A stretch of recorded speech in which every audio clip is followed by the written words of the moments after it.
Excuse me, sir. Actually, I want one help. I lost my phone and I want to talk to my parents. I haven't talked to them since 8 o'clock this morning, sir. Can you please give me your phone? Please, sir. है के हो तिम्रो नाम नाम चाहिँ तपाईँको कौशिक अधिकारी।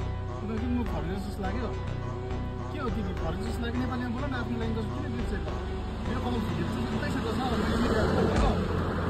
मेरो कपाल सेतै सेतो छ मेरो कपाल फुटेको देख्यो न्यु अपको मान्छे जस्तो लाग्यो नेपाली ल्याङ्ग्वेज बोल नेपाली नेपाली बुझ्छु म नेपाली नेपाली ल्याङ्ग्वेज बोल्न आफ्नो भाषा बिर्सिनु हुँदैन मान्छेबाट के हो तिमी कसलाई कल गर्नु सुरु भन त नम्बर भन त आमाको नम्बर भन त लु 95 93 59 81 95 93 59 81 73 इङ्ग्लिसमा भन न इङ्ग्लिसमा